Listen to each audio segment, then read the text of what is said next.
There you go.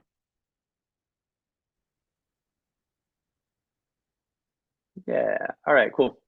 Okay, now we're all good. Lisa, thank you. Like I said, I don't know what I did to deserve to have you on my little thing, but thank you very much. And we've had one conversation, and I just want to tell you what that did for me. Just in a quick thing, we mentioned gravel bike racing. We talked about biking is very easy for us to get along, and I asked if you rode gravel bikes, and you said you did the race Rasputitsa, Yes, I and did. I wanted to do that. And I think I got off the phone with you and went right to Kristen and said, I'd really like to sign up for that race. And so I am registered. I'm going to go do that race on April 29th, which is my daughter's weekend birthday. But you also did it on your son's birthday weekend. So it's okay.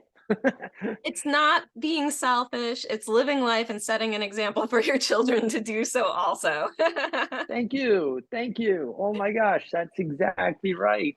Yeah, yeah. So, oh my gosh, you've obviously been in races before. Can you just tell me how you got motivated to start riding bikes and eventually racing and became competitive? How'd you get started in this? So And when? yeah. So thank you very much. We'll look at all the comments and everything. So I never had any interest in playing any sport. I have never played any sport in my life. Matter of fact, I was excused from having to even participate in gym class all throughout high school due to an injury I had to my arm when I was in second grade. Not that I'm lazy, I just never had anybody who ever encouraged me to do anything. So fast forward, my husband and we have our first son. He's a preemie. My husband's holding a 3-pound baby in his hand and looks at this baby and just realizes, wow, I really need to get healthy. So my husband started cycling just to lose weight and to get fit. And he fell in love with the sport. So he group rides led to joining a local bike team, a team that was sponsored by a local bike shop. And then 2 years later, I have our second child, and I'm on bed rest for the majority of the pregnancy because of the complications I had with my first one. Have the baby. I'm home with 2 babies now. My husband's going out every weekend for bike rides. And I'm sitting there and I'm thinking to myself, wow, why am I not going out? And I did the one thing that I say all the time that I I regretted the words the moment they slipped out my mouth, which was my husband comes home from one bike ride and I say, you get to go for bike rides every weekend and I'm home with the children. And my husband had the best reaction. He's just turned to me and he's like, okay, so next week you're going to come out with us and you're going to go on a bike ride. And I've been with my husband since we were in high school. We've done everything together. We waited a very long time to have children. So when we had children, it just felt like our whole lives were taken from, like, just changed so much because now we're doing things separately or dividing our time, trying to get sleep, whatever, trying to find balance. So it was a great way for my husband and I to get that time together after kids. And now I'm joining him on group rides every weekend. And my husband was the one who, I think our third bike ride, he signs us up for a century. Think you're nuts. 100 miles on your third day on a bike? My third like real big bike ride, right? Oh At boy. mile 48, I'm cursing him out left and right. Yeah. But I'm such a determined person, and my biggest competitor in life has always been my husband, and it's a good thing. It's because he's always challenged me. He has so much more faith in me than I ever saw in myself. So I finished 98 miles and practically crawled back to the grassy finish line because I was crying. I was in so much pain. But wouldn't you know, that made me fall in love with it and started doing No, some that's local awesome. bike races. And it was my husband who encouraged me. He was like, Lisa, you got something. Let's go do a bike race. I think my first one was a TT down in New Jersey. And I remember crossing the line with a big smile and saying, I'm hungry, let's go eat. And we're driving to a Cracker Barrel. And in my head, I'm thinking, wow, I might have gotten third. I didn't understand how time trials really worked, but I knew I passed one person while I was out there. And my husband's like, all right, let's Yeah. turn around. Uh, this is how not into the sport I was. I had no idea how it worked. I just showed up, pedaled my bike, and went. Sweet. Yeah. So turns out I won, and that sparked a flame in me. I was like, Oh, there's nothing more intoxicating than winning a race, especially like your first one. That's it. Can I just relate like a couple things? So before I was a racer, I did a century. Somebody wanted me to sign up for, I don't know, the New York City 100-mile ride. And similarly at mile 70 or something, I think I had to take a nap underneath a table at Coney Island at one of the rest stops. And I don't know how long I was there, but nobody took my bike or anything. I woke up and drank some Gatorade and finished the ride or something. But yeah, so like 100 miles are no joke, especially when you're not used to doing it. And oh man, the race feelings, you win your first race, there's nothing better. There's no better drug in the world. There's nothing. There's just, that's an intoxicating feeling. So that's awesome. I think my athletes know that saying from me, as somebody said it to me. I had a good result in one of my national races a long time ago, and somebody who I looked up to said, "Oh, enjoy the feeling," and not congratulations, not just enjoy the feeling, because it felt awesome. yeah, yeah. It was for me. I've never won anything, so I was like, wow, okay, so I have this ability, and so that was back in 2018. So I have not been cycling for very long. And Right, that's not very long. And so you got into racing in 2018. That's just 5 years ago. And obviously, we've seen your video here, and I've prompted my group for what you've become. But you've had some obstacles along the way. Yes, you've had. We started talking about obstacles here to this group a couple weeks ago. One person's family was in, not her family is safe, I believe, but her school, there was 2 shootings within a week or within 2 weeks. But I mean, one is too many, and two, like the trauma is what I was talking about. And I shared, and my wife has had breast cancer, and she's dealing more with the after effects and the reconstruction and the trauma there. So the obstacles, my son was a leukemia survivor. He had 3.5 years of chemo. At one point, I was taking my son to chemo one day and Kristen to chemo the next day. And it's running around, but we persevere and we get through it. And so there's obstacles. We also had a preemie. Our daughter, I think you and Kristen had really connected because our daughter was also born premature. But tell us what's your obstacles story? I always like to hear and give credit to obstacles. oh yes, yes. So in the summer of 2020, I since 2018, actually the first summer I started racing, I went for my very first mammo, and first one, okay, Lisa, you have a lump. And I have a very strong history of breast cancer in my family. And I always knew in the back of my mind, this is something that I know I'm going to have to worry about, especially in my 30s. My mother's mom passed away, diagnosed and passed away in her 30s. My mom's sister diagnosed and passed away in her late 30s. My own sister having her own breast cancer issues in her 30s. So it was just, all right, I'm going to watch this. But I always was the believer of, all right, if I don't have to do anything to my body, I don't want to do it. And now I'm starting to feel fit, healthy, and I've never been that fit in my life. So in 2020, in July of 2020, I get the news that my mother's diagnosed with breast cancer. And I call my doctor. And because of COVID, like for probably many of us, it was hard to get doctor's appointments. And I was already on a monitoring plan. So every 3 months, I was going for either a mammosono. Every time I would go for a diagnostic one, they would find something else, and then you have to go for screenings. So call my doctor, and my doctor's like, Lisa, just come in. We're going to do an MRI, because I didn't schedule an appointment because of COVID. It was really challenging at that time. spoke with my doctor, and my doctor's like, okay, Lisa, it's no longer a question of if you get it. It's really a question of when you're going to get breast cancer.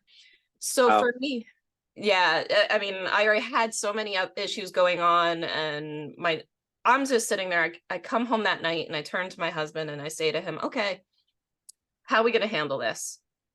I either do this preventatively. I don't have to tell anybody because it's COVID, so nobody has to see me. I'm working remotely and everybody's seeing me from here up. Nobody has to see any. I didn't even tell people at my job that I was wow. undergoing it.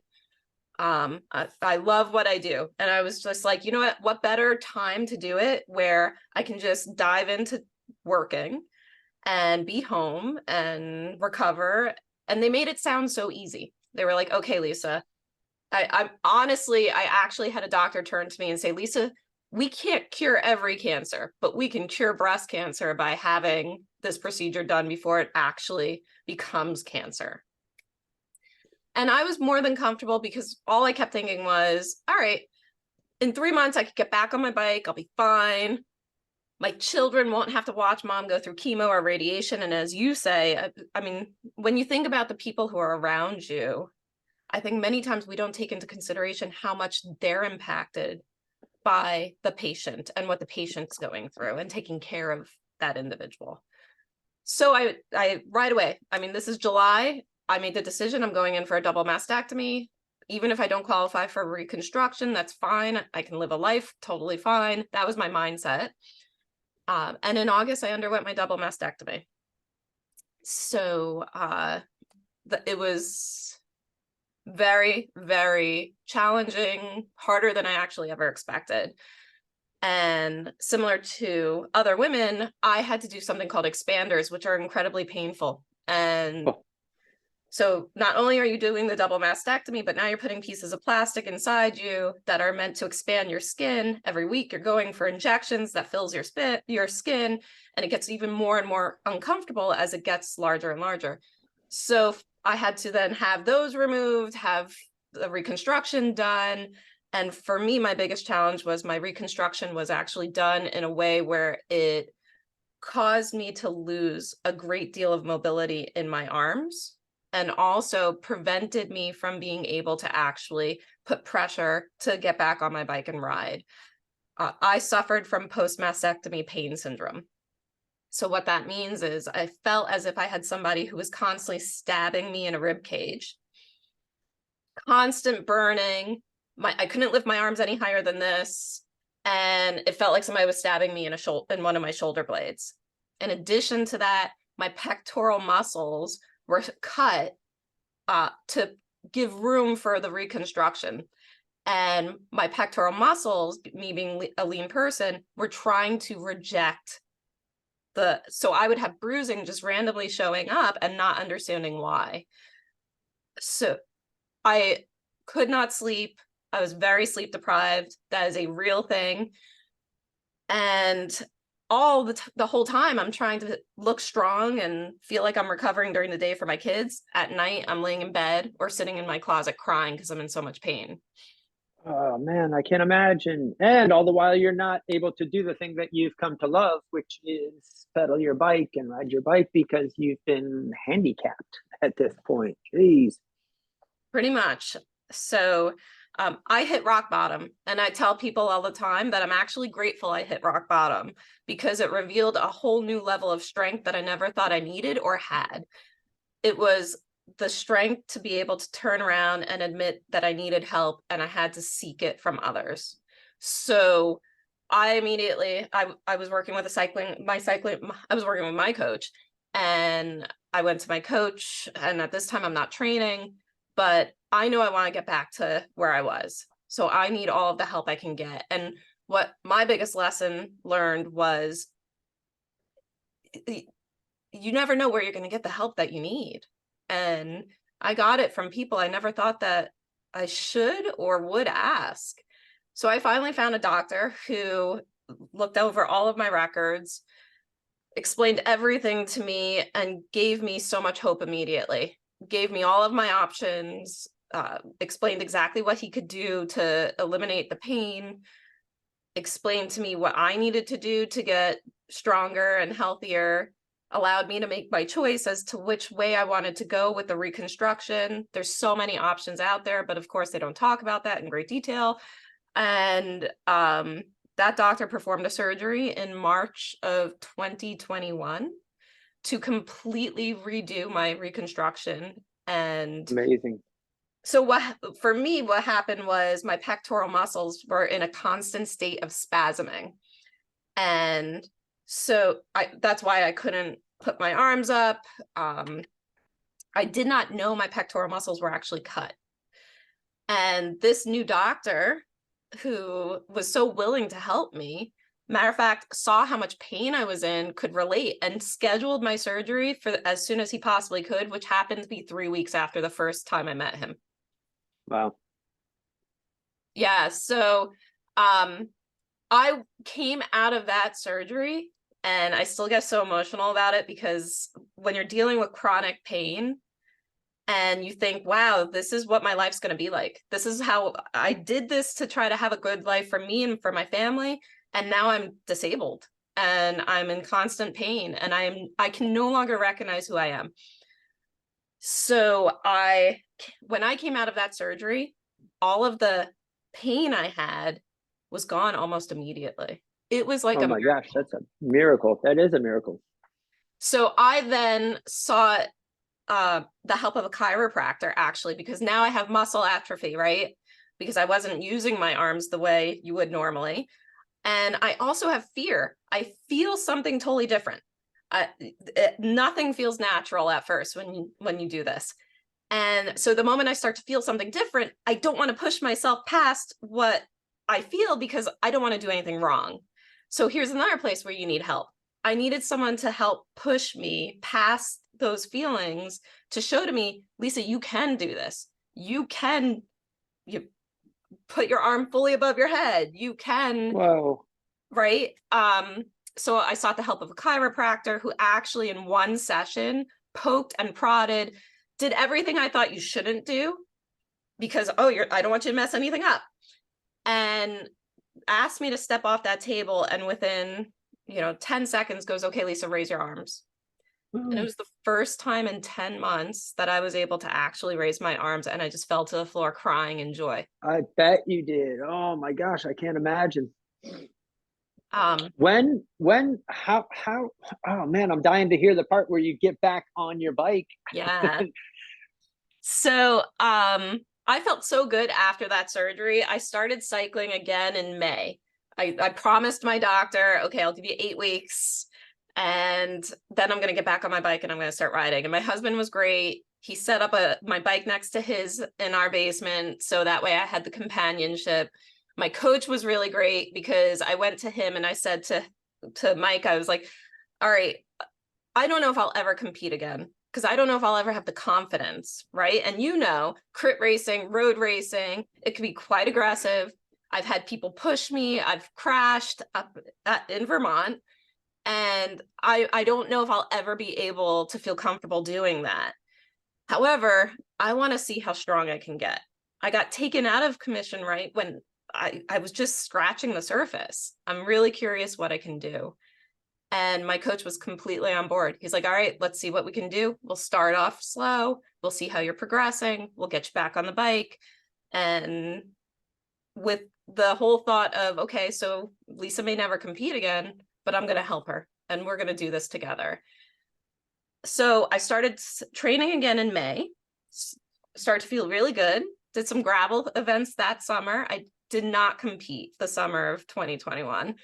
But I had an end goal. So in 2019, I signed up for Steamboat Gravel. Cool. And because of COVID, they canceled it. Then summer of 2021, I knew I wasn't going to be strong enough to go and do 142 miles on dirt at 8,000 feet altitude. So I postponed it to the summer of 2022. And that was my goal. And when I told my doctor that I have this goal of going out and doing that, he was really intrigued. He was like, okay, so keep me posted on what races you're going to do. And as I got stronger, and matter of fact, got even stronger on the bike after my surgery than I ever was before the surgery, I started to get a lot of confidence. And they posted up the 2022 national championship, and it happened to be in New Mexico. And I already had planned to move to Colorado for 3 weeks to acclimate to altitude. So I remember turning to my husband and I said, you know what? I'm just going to find a place in New Mexico and live there for a few weeks with our kids. You don't mind. I've never lived away from you. I'm just going to take our 2 children. Yes, that is awesome.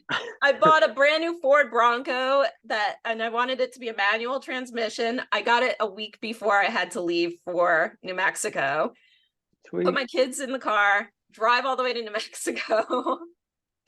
With your bikes. With 4 bikes. So I had to have a road bike, a time trial bike, my gravel bike, and my husband. If I'm going to suffer at Steamboat, I made him sign up for Steamboat too. And I said, you're for the big 142-mile ride, right? Yeah, awesome. yeah. So Awesome. I I had a Team Wilpers athlete at Steamboat, but he did the 80-mile version. That was plenty for him. But I did have one athlete at that event, so that's cool. Good for you. Good for you. And so that led to national championships, was in New Mexico. And what happened there? Okay, so my doctor, just because I did not know how I guess how many women were affected with post-mastectomy pain syndrome, and also how many women there are out there who don't feel like they are capable of doing what they did pre-mastectomy, post-mastectomy, and probably for all the same feelings I was feeling. So my doctor was like, I really want to tell your story, Lisa. I just want to get it out there to just show to people that they can do all of these things after they go through such a serious surgery like that. So I said, sure, no problem. He's like, I'm going to hire a film crew while you're in New Mexico and we're just going to film you. I was like, yeah, that's fine. I had no thought that I could ever possibly win. This was all just for me. I was like, this is my recovery. They can film me. They're going to get the genuine me because I just have to be open. So I actually competed at the New York State Time Trial Championship 1 week before I had to leave for New Mexico. I won the New York State Time Trial Championship, which gave me so much more motivation to go to New Mexico. So now I'm in New Mexico. I'm living in a completely foreign place. I'm up in Taos. The championships are in Albuquerque. Pack up my car with my boys, my sister and her daughter, my niece, and we go down to Albuquerque, and the first race is the time trial. And I'm thinking, you know what, I'm just going to give it my all. Now, for me, the time trial bike was the most challenging bike to get back on, and that's because of your position. And that position, yeah, it's awful. I can't imagine getting in it, and I've not had any problems. So I do the time trial, and it's already such an incredible experience just to be there. Then also they have a motorcycle following me for the whole course with a GoPro, so that way they could film for this film. And I cross the finish line and I hear the time that I did for the 40K, and I'm thinking to myself, wow, did I really just do that? And so yeah, I won the USA National Time Trial Championship for 35 to 39. And it didn't hit me. Then a couple of days later, it's the road race. I came in 4th place at the road race. Yeah. And then a whole week later, I in between that time, I drove up to Colorado, went to Steamboat, rode for 142 miles a week after nationals. That's amazing. What fun all around. And just the feeling of that national championship, I can't imagine. And needless to say, you've been bitten, huh? You've got the bug now. And I think from what you were saying before is you're really just getting started still. You know, you're had some testing done and realized your VO2 was pretty much world class. What do you want to tell us about that testing that you had done?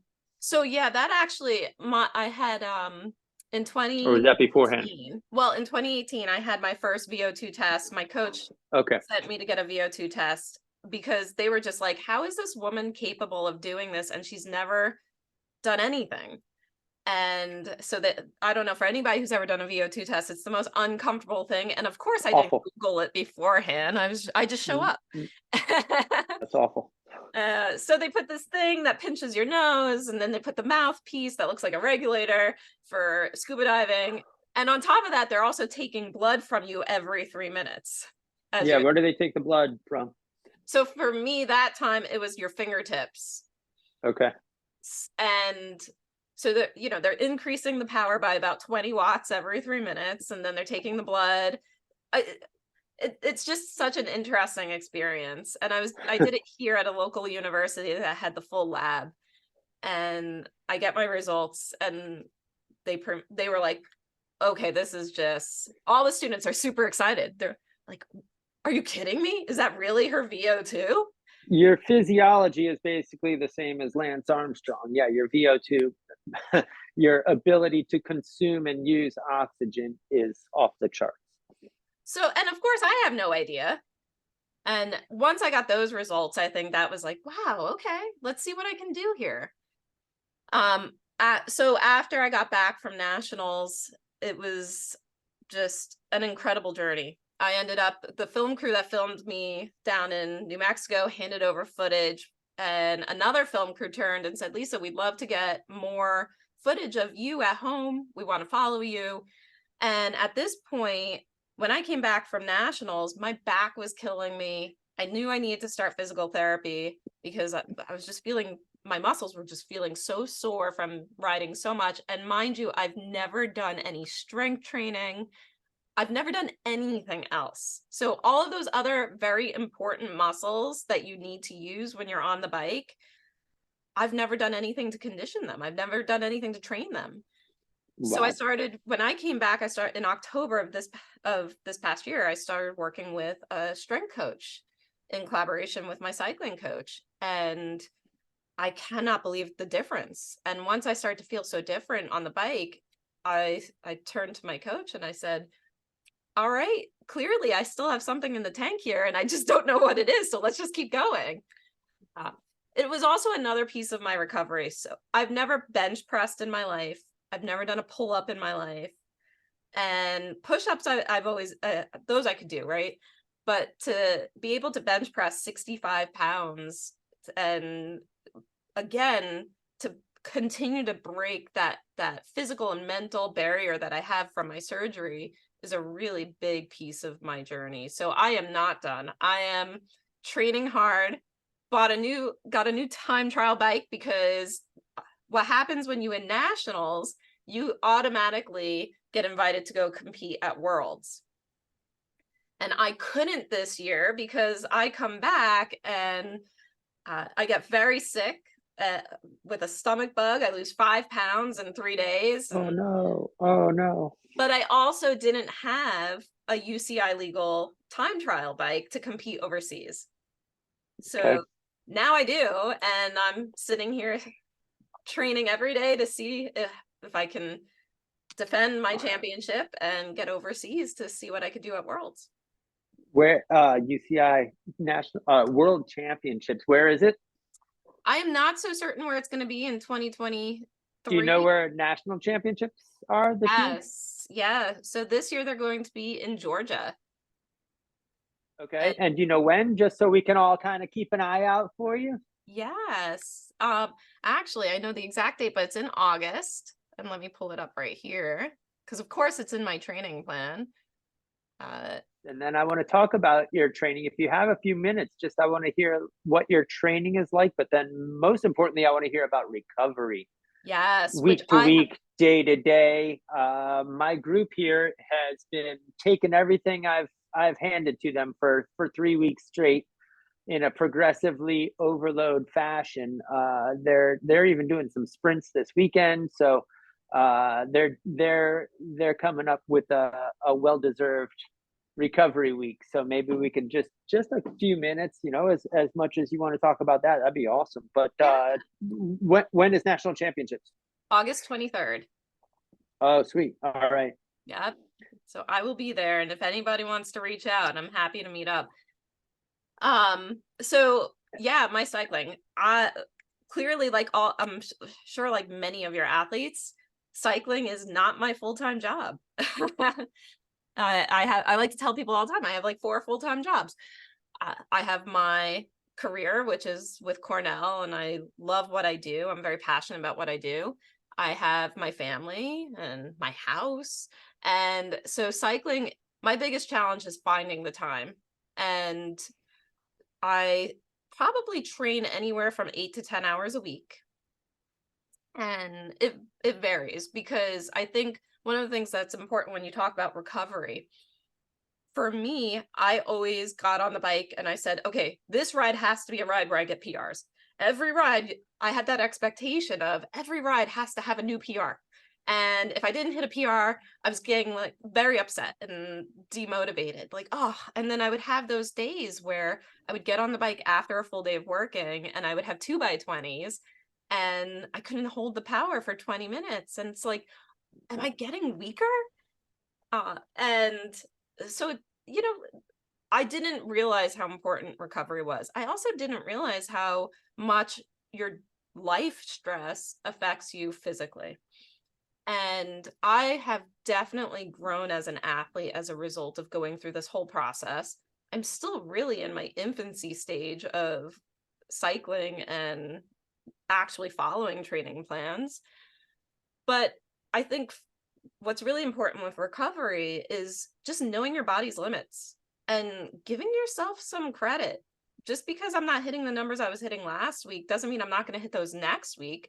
I just need my body to just kind of chill. I need to take a few breaths. For the very first time ever, a couple of weeks ago, I actually sent my coach a text while I was riding and said, you know what? This is not my week. I'm flying all over the country, and I just realized, all right, this is not my day to hit these 20-minute intervals. And I'm going to just pull back on my training. And Good insight. I granted myself permission to say, this is actually good. This is right. And I think that's very important for all of us to know. I know for me, coaching is a very important piece because I don't have that time where I could really fully educate myself and monitor myself. And I need that structure. I need that plan in place. And I think when you even hear about some of the pros, they even talk about how important coaching is from the recovery aspect, that having someone turn to you and say, this is a week you're going to recover, is so important for us mentally, because we then prepare and we come back stronger. If we didn't have that messaging, we would probably continue to push ourselves to the point where we're actually going to break. And that's not what cycling's about. Cycling is about enjoying the process and knowing that recovery is actually part of that process.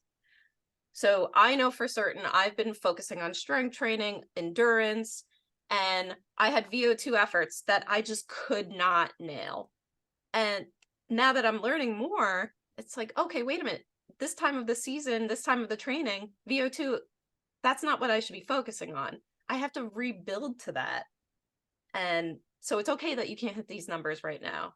Matter of fact, it's okay, Lisa, that you're taking a rest day instead, because your body's telling you that. So important and so hard mentally to grasp that. And that's what really separates, I think, the smart training from training. We could all just go out and exercise and ride harder and ride harder, work harder, but work smarter. And that's kind of the message. I'd say 90% of what I do with athletes is pull them back from training too hard. That's all I do is watch out. It's a way worse mistake to overdo it than to underdo it. So we're trying to push up against the line of what's possible, but always watch out. What else is going on? My family laughs at me. They're like, you're just schmoozing with these people on the phone. I'm like, no, I'm trying to find out what's going on. I start talking to them and realize, okay, wait, this lawyer was up till 1 a.m. for 3 nights in a row, only got 4 hours sleep. The VO2 workout doesn't make sense. Right. And that's what I love so too. It's a balance is what I was just going to say. It's a balance. And it's so important to have you to relay that message back. right? Because I think somebody just mentioned it's a mental thing. In my head, I want to just keep going and going and going. And I want to push myself far harder, faster, stronger, but I Yes. can't. I that's just not the smart way to do it. Yeah. Exactly. But what's going to happen is you're going to find yourself, sorry, I'm reading a comment that just came up, but what's going to No, happen? I saw it. Yeah. Yeah, you're going to find yourself. I found myself because I got so mentally into wanting to get stronger that, and I was looking too much at the numbers, that I ended up I feeling it in my legs, feeling it, and it's not healthy all around. You're not the If you're not feeling rested, you're not showing your best self at work, you're not showing your best self at home.